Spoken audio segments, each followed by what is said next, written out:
Hey, no, wait, stop. Now. What? Start over. I wasn't recording. Are you recording now? Yes.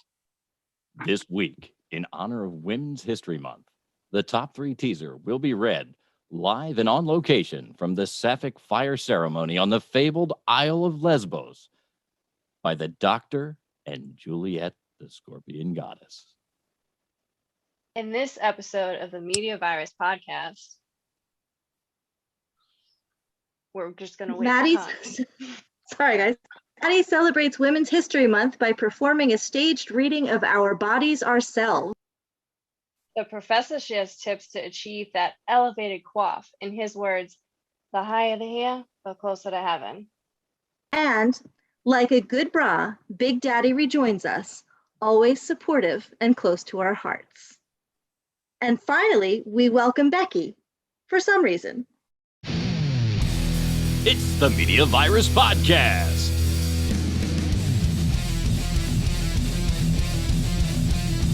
Let's point and laugh at the world burning around us. With executive producer Mike Latoris.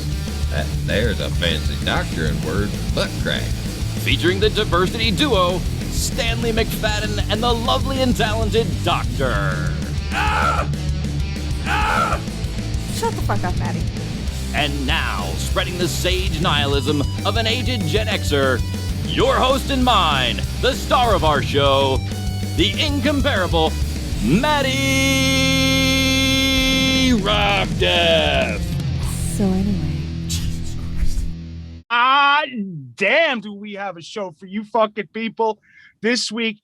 You know what? I know I say that a lot. I do say that a lot, but this time, I mean it. So hit that like button, hit the follow, smash the share, tell your friends about the Media Virus Podcast. We really do have, it's going to be a fucking circus today. And I shall be your ringleader. With the assistance, of course, of executive producer, the Reverend and Professor Mike Latoris. Good evening, everybody. Good evening. You know, I had a question for you, Mike. Fire away. Because it's been real wet out, and when your little Dickie dives into a mud hole or goes into the mud hole, does your little Dickie like just dive right in and penetrate that mud hole, or does he just like rub his nose like around the edges? No, he goes right in. Gotta wipe him off every time. Dives right into the mud hole, huh? Dives right in. What you drinking, Mike? Tonight I am sampling a limited edition offering from Stella Artois, their Midnight Lager. Whoa. Well, what are you really drinking tonight, Mike? No, that's it. That's what I'm drinking. not. Oh, what the fuck is going on? Oh, my camera's off. What the fuck?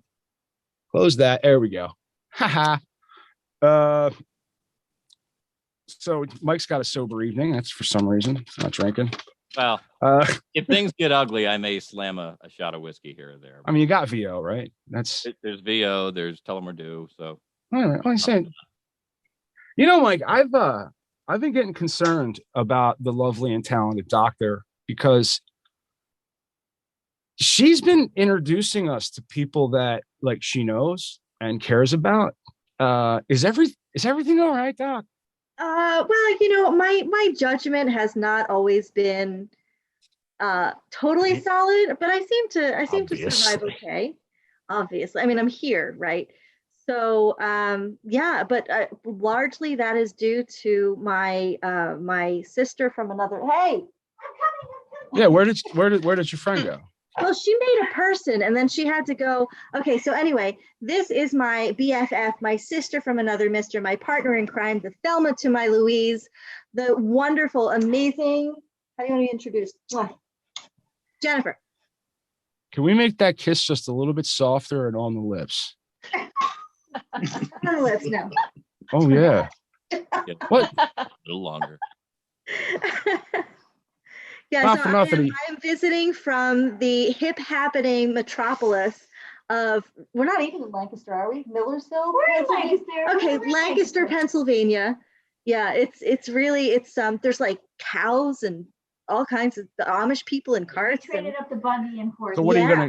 are you gonna get like drunk and go cow tipping or something? I Like, what's the- understand that actually cow tipping's not a thing because they don't really sleep standing up, but we might try anyway. Yeah. It's really You should important try if and go. you're gonna You should really go try and steal some milk. if you're Or gonna you know go what's ta- even cow- you know what's even more valuable? Bulls. You know what's even more valuable? Bulls. Just go out and just grab a bull's udder and just collect it. You'll make a fortune. I have heard that actually, if you're going to go cow tipping, the very first thing you need to learn is the difference between a cow and a bull, because it's That's not a right. mistake you want to make. No, you mess with the bull, you get the horns. It's true. It's true. It's true. So- What you drinking there, Doc? I'm drinking a good old GNC, although I discovered a new tonic. So Jen has provided me with Tanqueray for the night, and my new tonic is called Busby's. And it's delicious, and it's less expensive than Fentiman's, which has been my favorite. And it's sweetened with honey, and it's very delicious. It's a much more complex taste. I like it. Good stuff. Busby's tonic, ladies and gentlemen. Now you and no, you did not give your friend's name. Is that on purpose? Is that The on doctor's purpose? acquaintance. The doctor's acquaintance. So the Jen. doctor and Jen, It's doctor Jennifer. and did you guys come up with that real quick? Yes. All right, Heidi. I know your name. Oh, Heidi. Now you guys are gonna disappear and do unknown and unspeakable things. Well, we do Off have an camera. appointment we're going to put on our satin lingerie. Am I red and you're black tonight, or you're wearing Black, I'm black. You're wearing the black and I'm wearing the red. And we're going to have the tickle fight Right. shortly after. Yeah. about And like you can find that 9 at the o'clock or so. lovely and talented doctor at onlyfans.com. That's right. Yes. And that's going to be a live special, and it's only Right. $90. It's only $90 to watch that. But you're going to be disappearing this evening, and Juliet is joining us to kind of fill that void. So you didn't. The estrogen gap. Yeah. So what we've done, I like this. It's the end of Women's History Month, so we're gonna push the estrogen. All the cycles are going to line up because that's what happens immediately. It is. And then- Actually. The dormitory effect. And then what we'll do, we'll start passing out chocolates. But You're gonna need them. yes, but of course, our own Scorpion goddess Juliet Everett will be finishing your show. How you doing, goddess? I'm doing really great. Goddess. I'm doing really great. Goddess. I brought some cards in case you guys are going to spring on me to do something too. So I brought an Oracle deck tonight, just in Okay. case. I mean, you know what? If Becky would like a reading, that's up to her. But let's Juliet, what are you drinking? I switched up tonight, so I'm having a margarita. Atta girl. Look at you. Look I at know. you. Look, I know I've said this before, but I am so proud of you. Because I switched it up. No wine yep. tonight. That's terrific. That's terrific. A little bit, that way we don't just have you been drinking margaritas all week is the question. No, not this week. No. Well, now I am. We'll see how many I get to. I got a few others in front of me. Once this one gets empty, I'm gonna fill it up some more. Right on. And Yeah, you know what? yeah. There was absolutely no way I was going to have a group of white bitches on my show and not invite or make absolutely sure that our colored commentator Stanley McFadden bringing the street cred. What's going on, man? Thank you. I appreciate that. What's up, white girls? How you doing, What's Big up, Big Daddy? Daddy? Much better now. No, big Stan, have you I can show everybody now. Have you guys ever seen maybe you have my impression of Jeffrey Toobin? I know Mike's seen it. I have. You guys want to see my impression of Jeffrey Toobin? Not No, particularly impressive. no, we don't. Maddie, Are you no. All right.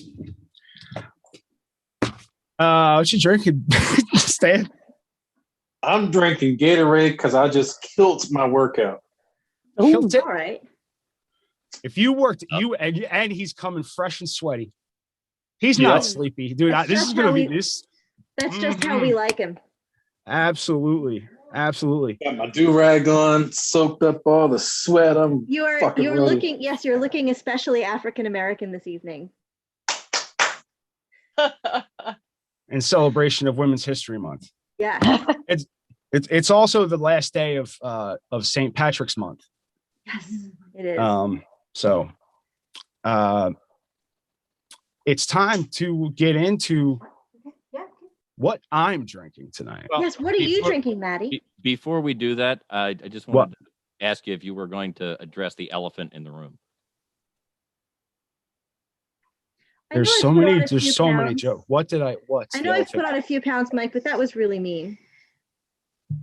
No, I was not going to acknowledge it at all, motherfucker. Because it's extremely uncomfortable and I can't drink through it. Well, we've been very entertained. I do like it. All right.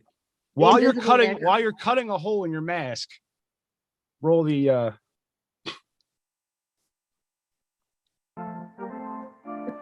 It is now time for the Cheap Whiskey Aficionado with our own connoisseur of corn and rye-based ethanol that has been aged in charred oak barrels. The one, the only, Matthias Rockdeath. Well, it is the last day of St. Patrick's Month. And I didn't want to spend any more money on Irish whiskey because it's expensive. But what the Irish are good for is, branching out and discovering, or not, going to new lands and populating those new lands. And they eventually made it to Canada, and there's McAdam's Canadian whiskey. And I've noticed that I have a tendency to overindulge. If I buy a larger bottle than this, the show kind of turns to shit after, I don't know, three belts, So we're going to just go ahead and load this.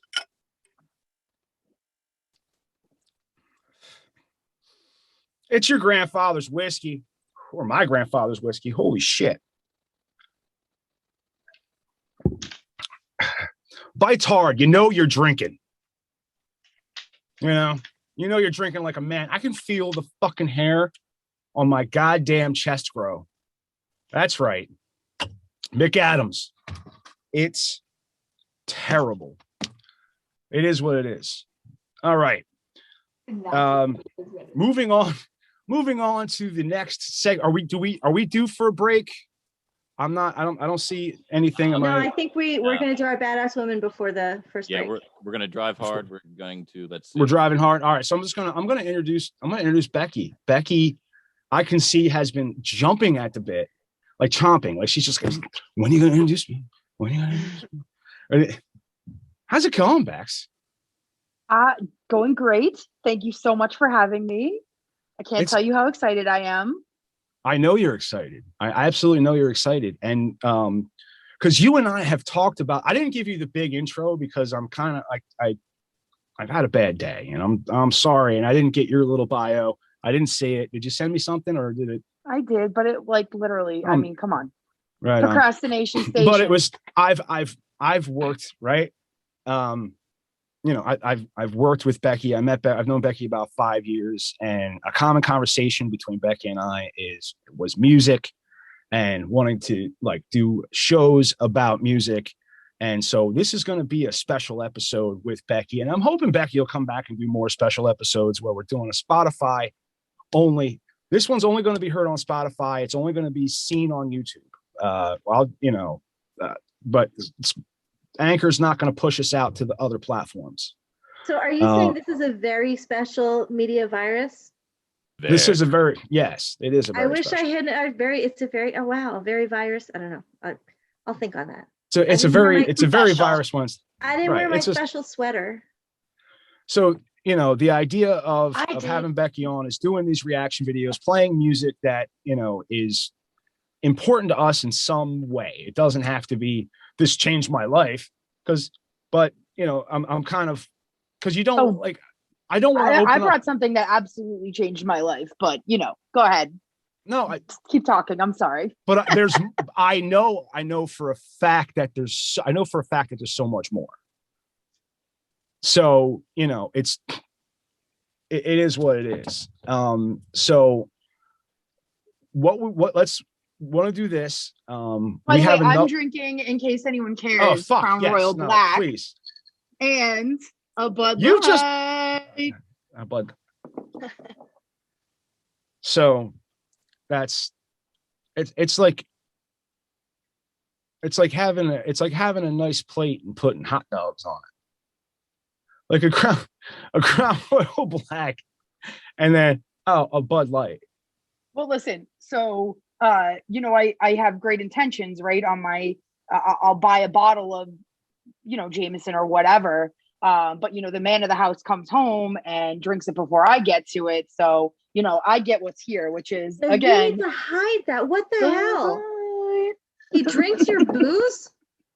Leave him. He's a darling, hardworking man. I can take the Crown Royal Black. It's good. Everything's good. Go ahead and watch last episode 20. And you'll see me review an Irish whiskey called Paddy's. It's cheap enough, but it's a good Jameson substitute. It's the kind of bottle that you want to have on hand. So if everybody's drinking, you have somebody over and at first you serve Jameson, but then you could slip this in, and after 2 belts, nobody would fucking notice. Guarantee it. What? Anyway, so Beck, we're going to go into a segment so that the doctor can continue with her planned gin and tonic orgy that we've discussed before. This is not the first time this has come up. Just saying. So we have it because it's Women's History Month. We have a segment called Badass Women. And, yeah, we do. And I think Connie has, or the doc has. Oh, cool. Thanks. What is that? My intro? Are we ready? I thought you had. I don't know what. Where's Mike? I think that's an excellent question. He's gone. Did he leave? He dipped out. He said, "I'm done." We lost him. Well, do you need him to do this? Yeah. No. Go ahead. Go into the segment. Okay. All right. Okay. So this is our final badass women, and I would not have said before I finished my research that I saved the best for last, but I really do think I did, because as you guys know, Boadicea is my personal hero. She's freaking amazing, but these women are, if possible, even more amazing. So these were women. There he is. He's back. So these were women. They were a group of pilots. Okay. So this was World War II, and the Russians were recruiting, and this woman named Marina Raskova, who was like a friend of the Tsar, she went to the Tsar and she's like, I want to fly a plane. And he was like, okay. So she went and took flying lessons without telling her parents, because that's what you do when you're like 17. Like, I don't even know, she was a teenager, right? So she created this regimen of women pilots, right? Young women. And because the Russian army needed everybody they could get, right? But they didn't have the stuff to outfit them because they had never had women military before. So these women ended up with like hand-me-down men's uniforms, hand-me-down men's boots, like no equipment. And they put them in these planes that had originally been used for training purposes. I know nothing about aircraft, but for anyone who does, they were Polikarpov PO2 biplanes. PO2s. PO2s. They were made of wood and canvas, and they had been used for flying training missions, but they were like, here, go fight in these, it'll be fine. And they were so, hang on, give me 1 second, please. this? I can't. Basically, they gave them like the shittiest equipment to work with, and they trained them for only 1 year. Whereas to train for like an aircraft to be in war, you need to train for several years. And To be fair, these they were in the women middle of a war, so I mean, yeah, like World War II, no big deal or anything. no big deal. So here's some like get out shitty there. equipment. Here's some uniforms and shoes that don't fit you. They had to get their bedding And and you, like well, I don't stuff understand. it into their shoes. You don't take that as a compliment. No. Wait till you hear. Wait, I mean, so wait till you hear seriously, what they did with that's a this shit. compliment. Like here, like you don't need the training. You don't need the right boots. It wasn't quite like that. You're It was like, tough, we're not gonna- independent No, women. it was just like- have. That What was not the intention of that at all. Maddie, you need to go on computer and help Mike out. So anyway, so they had these little bitty planes, right? And they could only fit two people, 2 bombs, no parachutes, right? And they flew these missions. The planes that they have wouldn't go any higher than, wait, I thought I put the numbers in. The fastest they went were 90 miles an hour. Right. And the stall speed of the German planes was 120 miles an hour, which so they actually used this as like an advantage, right? Because they couldn't get the German planes couldn't fire at them because they were going too slow, right? So they would go in, undo. They would go in and they would like bomb these targets, and they would go in teams of 3 planes. And what they would do is they would shut off the engine, glide in, hit the target. Oh, here we go. Thank you. All right. So this is a picture of Marina Raskova, the woman who started it. And these were the planes. Polikarpov, right? That was the plane that they flew. And then the next one is a picture of a group of them together. There were like, Juliet, do you know how many of them there were? I think it was they tried to recruit 1,000 and they decided on 400 women. Yeah, and a certain number of them did die in battle. So there was one woman, I can't remember, you might know her name, but when she was out in flight, she got 42 bullets in her plane, her helmet, and her map, and she was still survived it and landed. I can't remember her name. And then there was another woman who lost the bottom of her plane and kept flying. Yeah, these women stopped for nothing. Crazy. Oh, and don't forget Russia winter, right? So these storms would come in, and what the women did was to keep the planes from blowing away, they went and they lay out on the wings to like anchor and just lay there through the whole storm. By the time morning came, they looked like snowmen. They were just covered in snow, but the planes were okay. So what I was telling you is they would swoop in to dive bomb their targets and shut off their engines and just glide in. And the Germans called them night witches because the sound of the wind through the wires of the plane was like they said it was the sound of a witch's broom. Right. And so they called them the night witches, but they adopted that title and they were like, yeah, we're the night witches, like, fuck you. Yeah. So, they used it like it was supposed to be meant as a derogatory term. And they're like, fuck that, we're gonna take this on with pride. Damn right, I'm a night witch and I'm gonna bomb you, bitch. Exactly. Yeah. So it was, they were just like really fucking badass. So I actually called our engineer because somebody had told me that they actually had to climb out on the fuselage to restart the engine. So I called a couple of history people that I know, and it turns out that's not actually true, that these engines would have been able to restart. But what the reaction was, oh my God, the night witches, they're so cool. And they were just like, oh, they did all this stuff. And, they were real badass and like, they were the greatest women ever. And so that was. You truly did save the best for, that's fucking awesome. Are they fucking badass or what?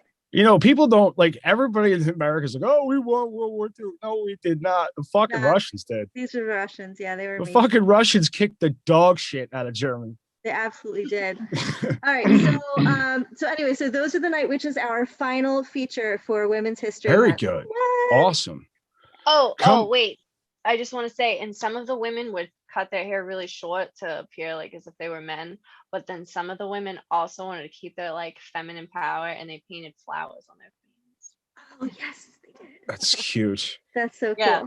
Well, coming up on the other side of this hard break, we're going to get into the music special. I think this is the perfect opportunity to allow things to happen. What?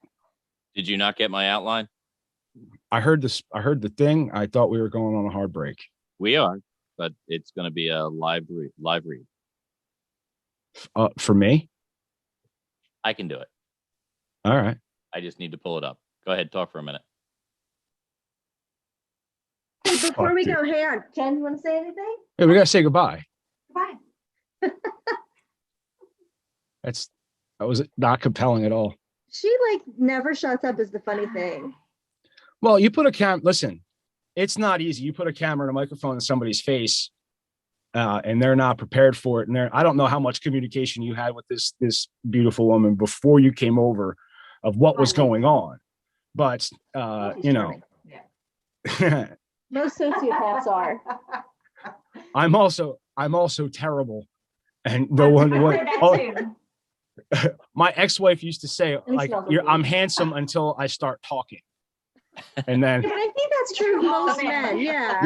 Yeah. It's Sorry, true of all of you Sorry, guys. Mike. Sorry, Andre, but it's true. Actually, Jen had a fabulous insight tonight. We were talking about men in their 40s and like the insecurities and things that they have. And she's like, oh, it's like us in our 20s. And I was like, oh my God, yeah. So we go through that in our 20s, right? And you guys are all like, yeah, I'm a man. I have a penis. I'm good. And then like 20 years later, we're all like, you know what? We've lived in these bodies. We got this shit. We know what's what. And you guys are all like, but I have a gray hair and I have a wrinkle. And we're like, what? So yeah. was that a See, was that a Daddy, full you look like you have something to say about that, man. Smiling a lot. You just keep smiling, Andre. You're awful pretty when you smile. It's okay. Here's my argument with that, And he ladies. got all As his gray hair when lovely he was 20. Oh, as lovely as you ladies are, part of the reason why your confidence is built so much so soon is because everywhere you turn, you're told how beautiful you are, and men hit on you left and right and buy you drinks, and you get a lot of attention. So yes, you're going to have confidence at this point in your life, whereas men are the opposite. After facing 20 years worth of getting rejected by most of the women that we have hit on or approached, Is this a our general confidence statement starts here, out or are really you high speaking and then from personal tanks. experience? Yeah, I think it's getting personal there. A lot In of time, general, it's in like general. unwanted though. I mean, not for nothing, but at this Yeah. point, I don't exist to please you. Woo! Well, Atta listen. girl. I I like told you her. I like her. I like her. Right? not for nothing, but there ain't a goddamn after 43 years. there- I'm 40 gonna get more spicy. 'Cause I'm in my 45. second tequila. All right. Here's the thing. Atta girl. There's a rule in the show is when the host is talking, shut the fuck up. No, wait. That was wrong. no. Isn't It's the not opening talking. say, shut the fuck up, That's not Maddie? That's not a rule. How did that live read come up yet? I'm ready. Right on. So All you right, ready to guys. toss it to me? All right, ladies and gentlemen, let's thank the doctor and her good friend Jen for joining us here on segment A of the Media Virus podcast. All right, good night, boys and girls. Have fun. Hey, if Bye. you We'll miss you. maybe give us a call at 646-virus-01 later. We'll be Maybe here. we will. All right, talk to you later. Bye-bye. Bye. Coming up on the other side of this break, we'll have a brand new segment from Matt. For the love of fuck, is what he wants to call it. And right now, I want to tell you about smackedassports.com. Do you love real opinions about sports? If you just said yes, you need Smacked Ass Sports. That's right. The blog at smackedassports.com is the one place to get straightforward, real dude opinions on all manner of sports and the people who play them from your crack sports opiner. Yeah, your crack sports opiner, Smack Jackson. When the infection team gives a damn about a sport, we check it out on smackedassports.com or look for a link in this episode's description.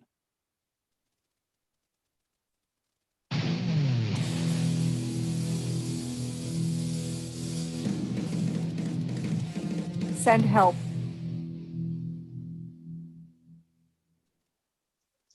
And we're back here on the Media Virus podcast. I'm going to throw it to Matt so he can get us into his brand new segment. For the love of fuck.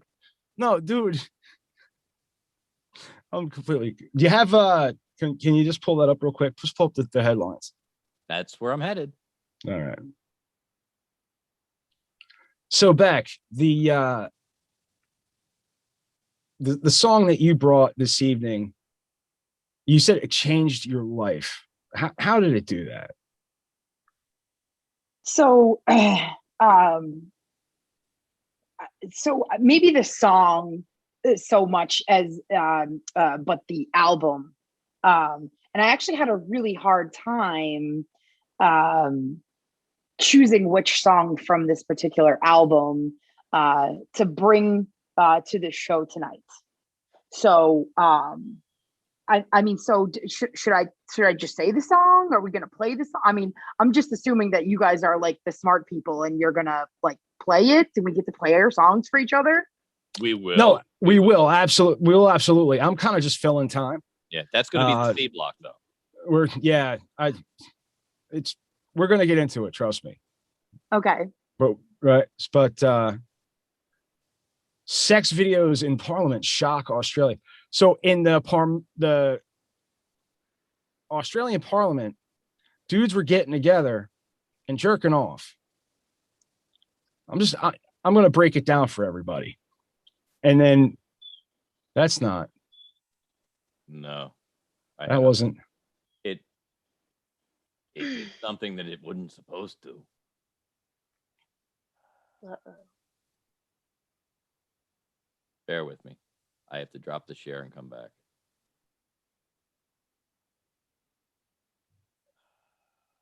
Just killing me. What? So back to the album. Now, the album that you are talking about, of course, is the Breakthrough. I don't think it was was it their first album?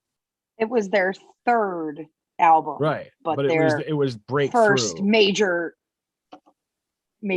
label record. And I remember I was in high school, or when that record came out. That record was groundbreaking, and introduced. I don't shit on that album. I don't shit on that album at all. But yeah, Australia's Prime Minister Scott Morrison faced a mountain rage on Tuesday over his government's response to reports of mistreatment of women in politics. New allegations broke out that male government staff had filmed themselves performing solo acts within Parliament, including on the desks of female lawyers. That was reported by newspaper The Australian as well as Channel 10. So that's how they behave in Australia. Wow. And Whip that's it out and jacket on your colleague's desk, I guess. on your female. I don't. That's disturbing. Like, That's you're not gross. just leaving, but they're not just leaving evidence. Like, they're posting videos of, like, they're so untouchable that much like this guy, Louisiana priest, charged with vandalism over filming sex with two dominatrices on the altar, and the archbishop that's the revelation of new altar, because they fucking took that altar and burned that shit. So that's but who was directing? I think the guy there in the middle. I mean, so the Elvira chick's kind of hot. I can tell she's still a dominatrix chick. Like, yeah, no, that's her life, or that's a wig. I don't know. That can't be a wig. They take a wig off you, I guess. No, I think that's a her bad name. haircut. That's a bad haircut. I mean, or it's a really good haircut, depending on, how you feel about that haircut. But the other one, she doesn't even have a jaw. Like, how does she fold towels? Like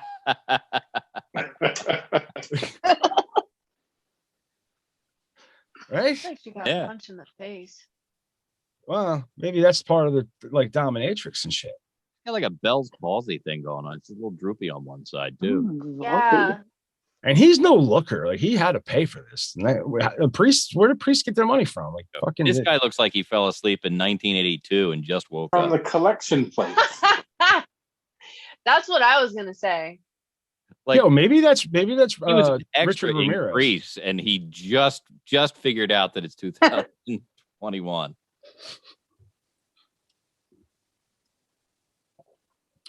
Jesus.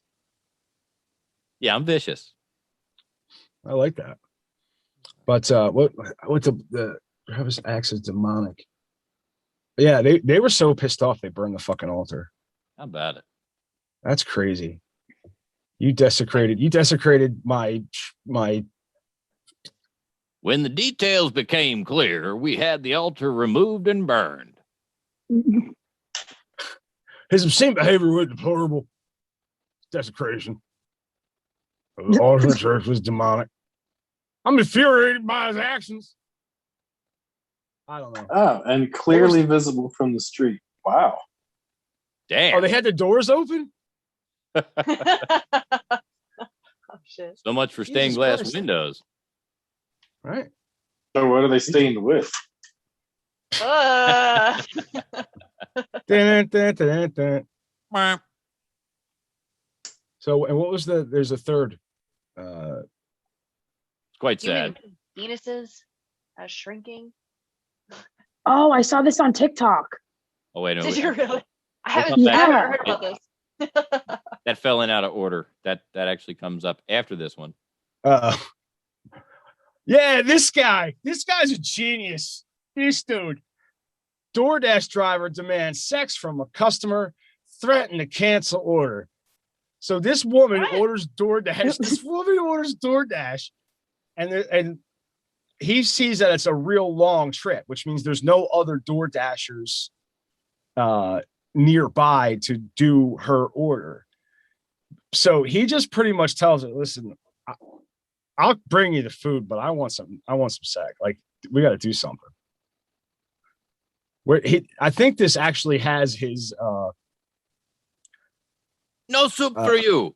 His has the correspondence, if I'm not mistaken. Let me see. You know, this plan has some merit. I mean, I like where the guy's head's at. I really do. He's tired. like, you know what? I'm tired. Listen, it's late. I'm wet. You're not rainy. You're not going to give me enough to pay for a whore. I want a blowjob. It's pretty much what as is my preference. I would DoorDash exclusively hungry fat chicks.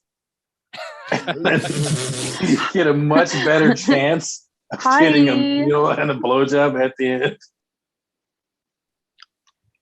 So much for subtle. I mean, Help I me blame out sexually. You gotta. He said it nice. Yeah. DoorDash offered me this delivery when I was 10 miles away, meaning there's not many drivers out. The driver allegedly texted, "So I'll make you a deal. Help me out sexually and I'll deliver the food. If not, I'm going to have to cancel." We're calling that Dick Dash now. Listen. When she reached out to customer service at DoorDash. Wait, Mike, let me try that. Let me try this. Who ordered the pizza with the extra sausage? Hang on. Go back down. Go back down where he starts. Stupid. Where it was like, hang on. Stop right there. Okay. DoorDash, they offered me this when I was 10 miles away, meaning there's not that many drivers out. So I'll make you a deal. What kind of deal is that? Let me tell you. You help me out, sexually, and I'll deliver your food. If not, I have to cancel. The woman claims she reached out to DoorDash customer service, who only said, "He must have been tired." Oh my God. He must have been tired. She got the delivery. Wow. It did not say that the food was canceled at any point. I had to blow him, and his dick tasted terrible. It was all over the pizza. He must have fucked the last bitch in the ass because his dick tasted like shit. That was terrible. Why did you say that? Yeah, I know, because the good joke would have been his last run must have been a dude. There's the the dick joke. tasted like shit. There's the joke. See? I bring He the must have been gay because See, I'm a hammer, you know. Every joke looks like a nail. Hit it. Mike is a scalpel. He pulls it out. He goes in and he digs it. Yeah, I heard this too. That's my excuse. Pollution. Made my dick shrink. Baby, I swear it's maybe it's the pollution. That's gonna be every guy's excuse now. I grew up next to a Superfund site.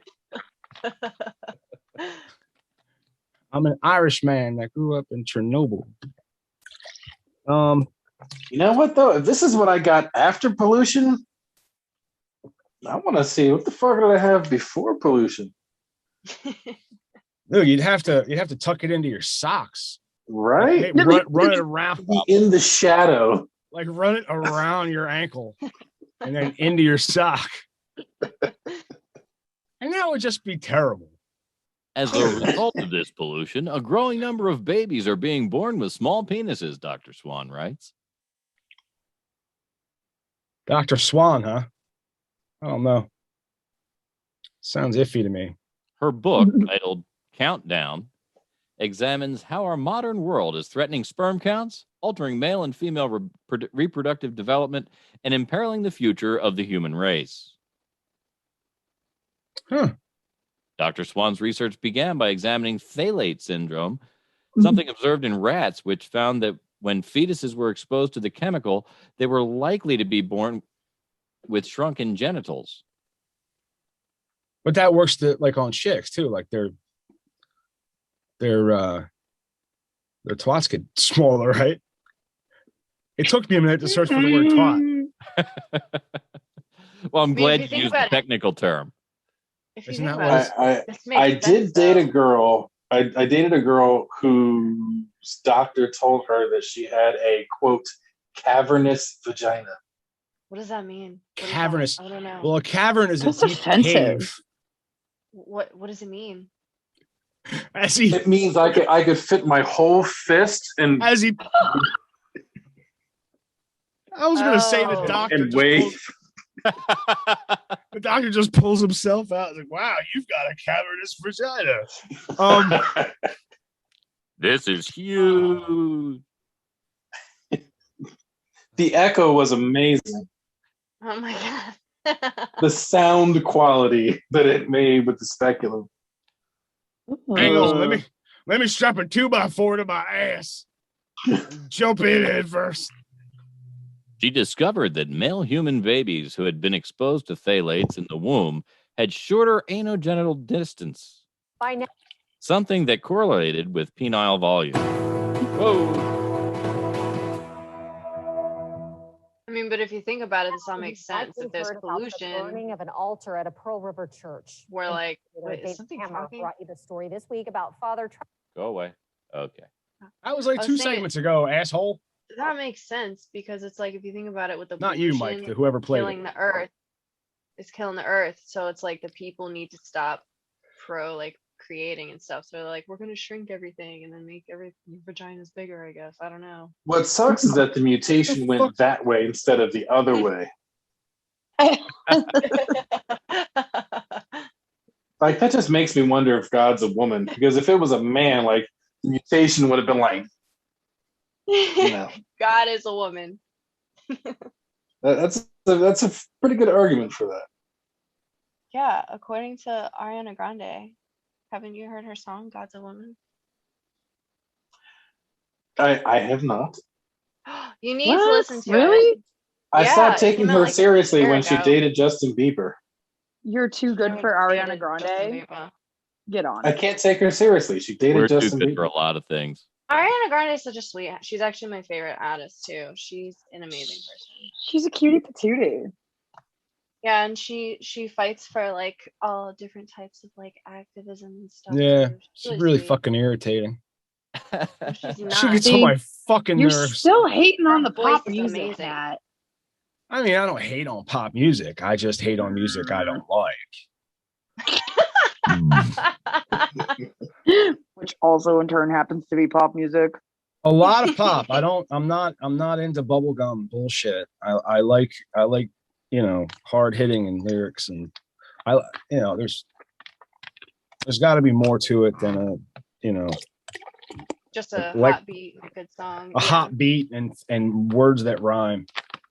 My music Music taste needs is to have all depth. over the place. As much as I Same here. appreciate Rage Against the Machine, I also was a big Britney Spears fan. So I listened to everything. Actually, one of the songs I was gonna submit tonight because you said Rage Against the Machine. Have you guys heard of the band called Fever 333? Have not. It's as if Rage Against the Machine and Linkin Park had a baby. That's nice. Fever 333. They're like my favorite band. So I was like, I was going back and forth with like, should I do this song? Should I do this song? Should I do this song? I didn't know what to do. So I submitted one of my favorite songs, but I have like 100 different favorite songs. But I was And that's gonna that's share. kind of the point is, you can't pick out your favorite song. It depends on my mood. Yes. It's fucking impossible. All right. It depends on your mood. It depends on, music. The music that we listen to is basically the soundtrack to our lives. It brings up that memory the last time you heard that song. Or that song used to mean one thing to you before, but now that meaning change. Where did Big Daddy go? I am sending my link. No, I've got you. That was actually for Matt. Oh, okay. He's the only one I don't have.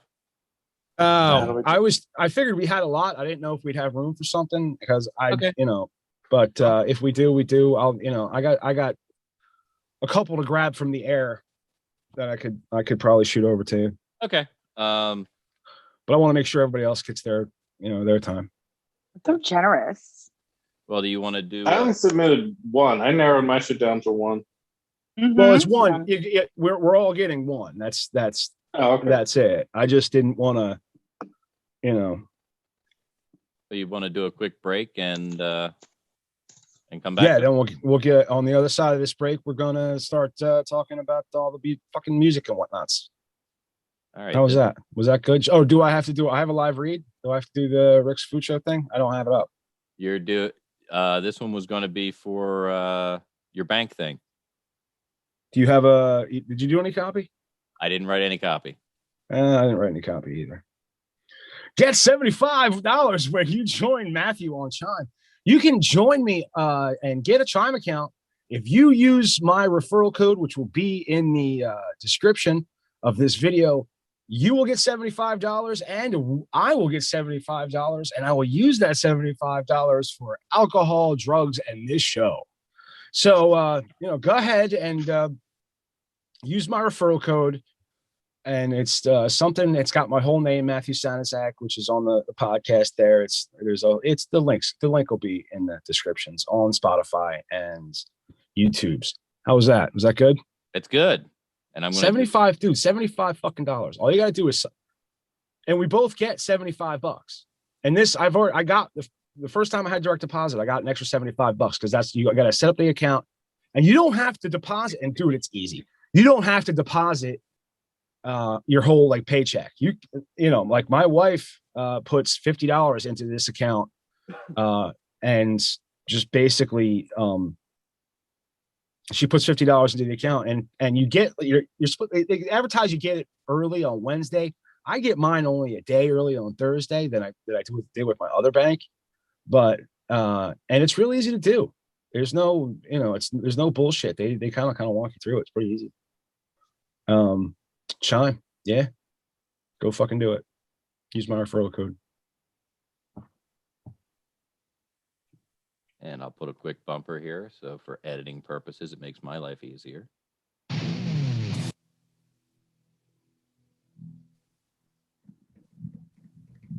Don't freak the fuck out. Don't anybody freak the fuck out. All right. We're back. We are back. We're going to get right into this music segment. I'm going to go back to a shared screen because I have to, and unfortunately, that does show my real name. I'm sorry. You know what we should do though is we should let Becky or make Becky go last. That way she has to hang out. Oh, Through. I know it'll drive her absolutely fucking nuts. Okay. Okay. She's like, you're making me sit through this fucking show. No, I'm having a great time. You're having a good time. This That's is all great. I appreciate that. Thank you very much. I literally texted my mom. I'm like, oh my God, guess what? I'm on a podcast. Oh boy, share the link with her. That'll be fun. I totally will. Rob My mom will be your new biggest fan. There's Rob Zombie. That is Rob fucking Zombie. And it's going to be Living Dead Girl. our buddy Big Daddy's link. So you want to tell us a little about that, Stan? Thunderkiss 65. Holy fucking shit, my dude. My fucking dude. I did sports when I was in high school, football, wrestling, and I would like to get what they called white boy hype. And Thunderkiss 65 was one of those ones that you put on and you just fucking rage. So I'd have my headphones on, put it up, and I would just go out there and hit people and suplex people. And it was also the theme song to my favorite wrestling program. I was big into wrestling. And before WWE, not before WWE, but bigger to me than WWE was ECW, Extreme Championship Wrestling. ECW was huge. It was just for all of the pussification that was WWE and the glitz and glamour. ECW was just raw and gritty, and it was very much a representation of like me and my generation at the time. We were just raw and didn't give a fuck and curse you out. And most of those shows were in Philly. So that whole attitude of that Philly spirit, that gritty energy is all just right there. And so Rob Zombie encapsulated a lot of shit for me in that time period. So Thunderkiss 65. Let's give it up. I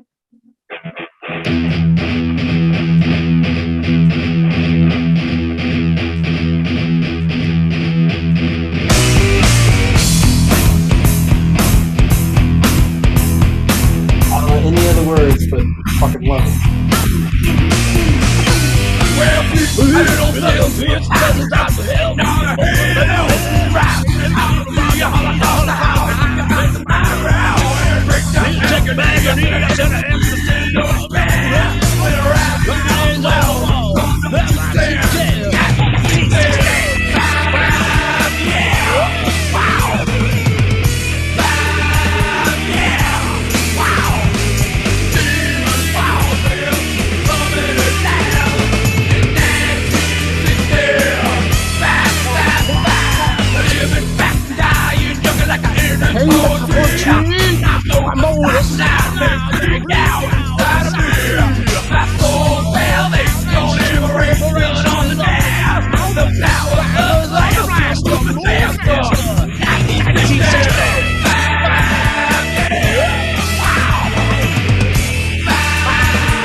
Try me.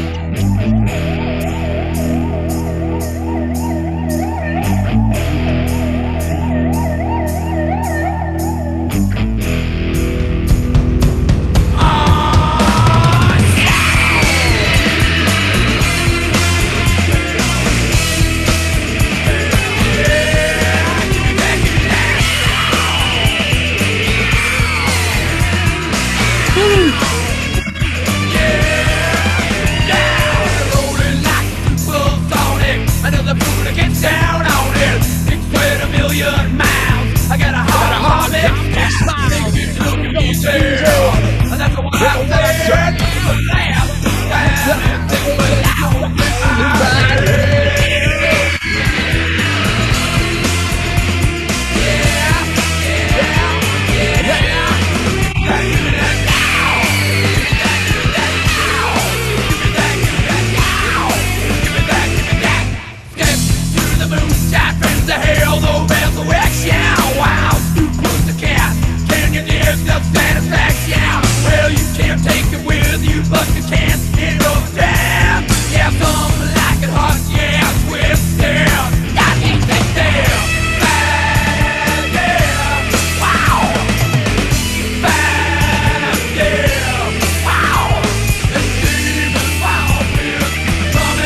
Now it's I'm adding funny that to my Spotify. That was a if good you- one. if now if Right? Sean- Doesn't it just make you want to just pick up heavy shit and throw it?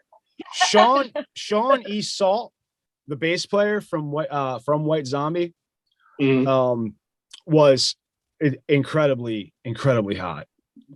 Just and the way they actually, if I'm not mistaken, they like somebody taught her how to play. Like somebody in the band like taught her how to play. Yeah. And Rob, I think the guitar player's name was Jake something. And Rob Zombie would just have these like, it's like, hey man, I used to play a riff that goes, no. And he'd be like, okay, all right, okay. And he would start playing. Like Rob had no idea how to play guitar. He would just go, I need something that goes, no, or go, and I had it, yeah. And I had a drummer that I could do that with. I had a drummer that I could go, hey man, I need a big, I need a big stupid roll. Like, he's like, I know exactly what you mean. I go, okay, good. And he would do exactly what I wanted, even though I had no fucking clue what I was talking about. Awesome. And I've always loved White Zombie. That is off Los Sexorcisto Devil Music Volume 1. Not their first album. Their first album, that was their breakthrough album. Their first album was Make Them Die Slowly. Fucking very, very well. Their first studio release. They had a couple like 7 inches and or stuff like that. A very different sound in the New York punk scene, from what I've heard in interviews with Rob Zombie. I'm a huge fan of Rob and everything he's ever touched. Rob Zombie's wife is super hot too. Sherry Moon Zombie is this. She's a perfect psycho. I love her in Devil's Rejects. That's why I go for the Otis flywheel look from the Devil's Rejects, because I am the devil, and I've come to do the devil's work. And they're both vegan. What's that? They're both vegans. They're both vegans. Yeah, I heard that. I'm not going to hold that against them. I listened to a lot of Rob Zombie when I was a kid growing up. So like I already have a lot of their music already on my Spotify, but I don't have that song, so I'm gonna add that. That's White Zombie. Yes. I know it's he not changed Rob the Zombie. name. I know, but I know what. Well, no, he just fired everybody and said, "Fuck you, I'm better than you." I met Rob Zombie. I met Rob Zombie in front of a Tower Records. Really? Wow. He's very not a tall statured man. He's quite compact. He's probably 5'6". Wow. Like for some reason I thought he was like tall and slender and imposing. Because he's always filmed from underneath. If you ever see a picture of Rob Zombie, it's from an angle where you can't tell perspectives. Interesting. But Marilyn Manson, however, very, very tall man, and had the lanky. Yeah. Yeah, he had that imposing like creature. I remember Mechanical Animals, was it, when he was all in white and very Mechanical Animals? I did not sit well with me at first. I enjoy it now, one of my favorite albums now, but did not sit well with me after Antichrist Superstar. Because let me tell you something, Portrait of American Family was one of the most incredible albums to hit my. You want to talk about a fucking life-changing album? Portrait of an American Family, Marilyn Manson, fucking magnifique. Well, so what usually happens with me with music is whatever it is that I like, whatever my entry point is, I then have to go backwards. Mm-hmm. So like Metallica, right? For Metallica, I was introduced to the Black Album, and then I went backwards to Master Puppets and Ride the Lightning. So I ended up working my way backwards and then back, forwards to new shit. So same thing with Marilyn Manson. Yeah. I was at the start of these, like I was a big Marilyn Manson before Marilyn Manson became like this big, like a problem with parents. I listened to that album. It was fucking great. I had no idea because I heard what we used to do is on a Saturday night, if you went for a ride just driving around, and it was raining. You could tune in this fucking radio station that played the coolest shit. I think it was up in Monmouth County, and they played a lot of Marilyn Manson. And then we figured out who it was, and we had from this song that we heard, we had to go search out like who this was, and then we discovered Portrait of an American Family because they played Lunchbox. You know, that Lunchbox is a fucking just a journey into the mind of the Brian Warner's childhood. So I don't know how I'm sorry I shifted the conversation from Rob Zombie to Marilyn Manson. That's just usually where it goes. So up next, or does anybody else have any comments about that song, album, artist? Back, what do you think? So Rob Zombie reminds me of so my junior year, or the summer in between my junior and senior year, we moved towns. So I was in a new town, didn't know anybody going into my I senior thought you year moved of the high whole school. fucking town. I was gonna say, how do you move a whole fucking town? But you went from one town. Yes, my family moved, or my mother and I moved. Yes, sorry. I get it. So I ended up getting a job at an arcade that summer. Oh, good job. Yeah, like I worked there for years. It was a great job. So, but you know, the other people that worked there were a little bit older than me, so they had all graduated, you know, high school at that point. But I am such a people person, and I'm not a loner. Like, I was so desperate to make friends, and it was, I mean, talk about a cool job at an arcade, but this like, you know, group of misfits. There was a little person that worked there that was like my intro to heavy metal music, because he was, you know, a huge, you know, Korn, you know, White Zombie, you know, all that stuff. Do you still have contact with this human being? I mean, we're talking 20 years here. So I mean, I don't know if you, I mean, yes and no. Yeah, a little bit. You know, maybe you kept up relationships. I don't know. Maybe you want to get him on the show. You know, I'd love to talk. Like, I'd love to talk to a Facebook little person that friends. listens to heavy metal. That'd be great. By the way, the two of you would, you know, get along very, very well. You'd have a great time. Or anyway, we'd hate each other. There's the little person, a gay guy. You know, this girl that was like super goth and way cooler than me. So, you know, I found my little group of misfits, and this kind of music brings me back to, you know, the days of finding like my people at the arcade. This is what they played in the arcade? Not, well, I mean, when we would hang out after, you know. Oh. And, you know, they would like, you know, roll joints, and I would like pretend to, you know, partake, because, you know, I, again, just wanted to be accepted. But also, you know, Dare worked on me, and I'm afraid of drugs. Music's like the best way to time travel. Yeah. 100%. Yeah. You know what? Like, there's that album. I used to, my second junior year, which became my senior year of high school, my parents moved to the Poconos. And where I lived was in a gated community. So my parents would have to either drive me, or I'd have to walk to the front gate, which is about 6 miles. And then I'd have to wait for a bus to pick me up. I'd have to wait for a car to pick me up, to take me to the bus stop, to get on the bus. And then I was on the bus for an hour. Okay. But sometimes, yeah. And I was in wrestling. Near anything in the Poconos. No, I was near nothing. I was 40 miles away from the nearest Walmart. And you had to go down the mountain. You got to go down the mountain. You don't want to go down the mountain. It's snowing out, man. You don't want to go down the mountain. You know what I mean? There's city folk down there. Maybe we could rob one of them. So where was I going? Oh yeah. So I was in wrestling. So the bus would drop me off the front gate, and in combat boots in the snow, I would run home, you know, like a jog. I would jog home to, you know, I had to make weight. I was in wrestling. I had to run. I had to be fit. And I would listen to, on my Walkman, Los Exorcisto, Devil Music Volume 1. And that did always give me that white rage that's inside us. It's the white boy hype. Yep. White boy hype. White boy hype. Okay.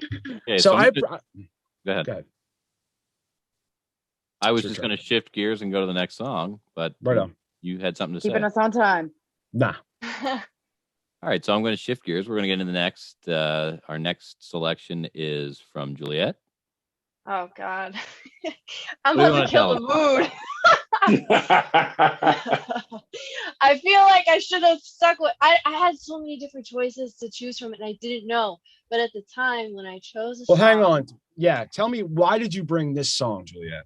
I want to know why this So- song is important to you. I'm not going to So- shit on it. the song is about anxiety because Ariana Grande suffers from anxiety like I do. And the reason why I chose the song is because I have really bad anxiety. And when I was trying to decide like which song should I have, I was like in the middle of an anxiety attack. So I was like, I'm gonna just choose this song, okay? So I chose Breathe In because of anxiety.